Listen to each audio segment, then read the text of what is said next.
This documentary contains extremely graphic images of the deceased. Viewer discretion is advised.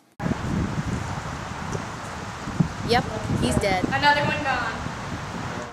One of the main issues with the Ebola crisis is the fact that some of the burial workers aren't properly dealing with the bodies. They dispose of them by just throwing them wherever, or quite often they won't even dig the hole to the proper depth, so infection from the dead body is still a quite large possibility. Well, we can't dispose off the bodies here.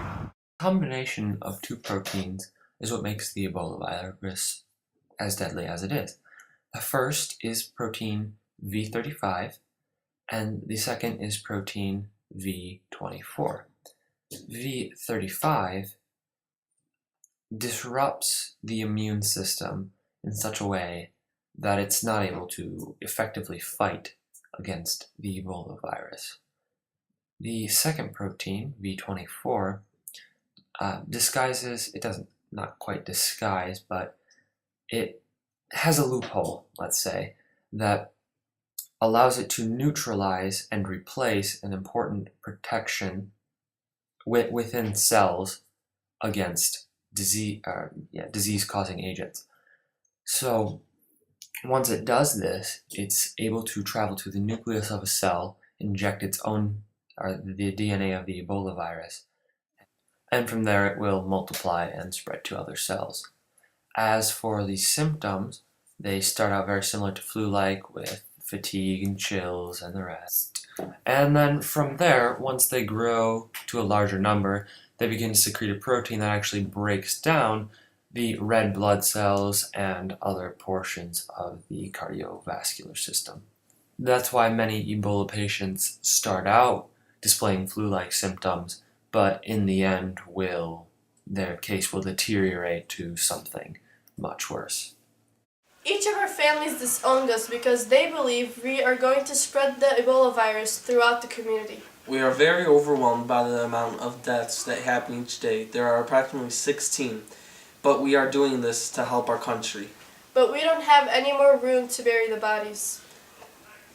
Going to all these locations with the dead bodies is very time-consuming, and the roads are very unforgiving. Now what are we going to do with the bodies? I have an idea.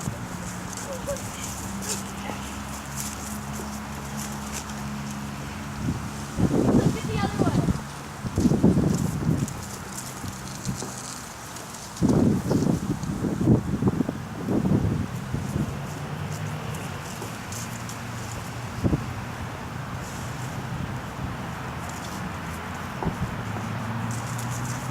Secondhand bins are sealed with twisting, rusting wire.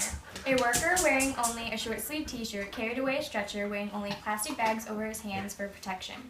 The majority of the deaths recorded are young children and young adults.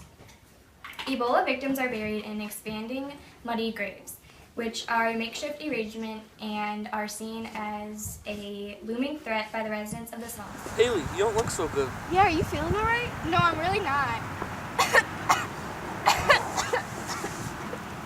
Oh no, these conditions are horrible. They've taken one of our own.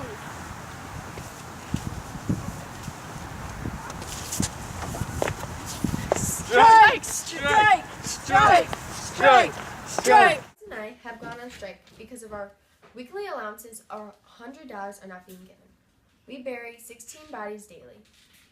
Even though the infected are deceased, the infection rate is very high. Even one of our own workers have fallen. No. Haley was so passionate about her job. She was like a soldier fighting in a battlefield. And she cared for the deceased as if they were still among us. We had noticed Haley's symptoms. Started off as the flu, but has progressed as seen in the clinic.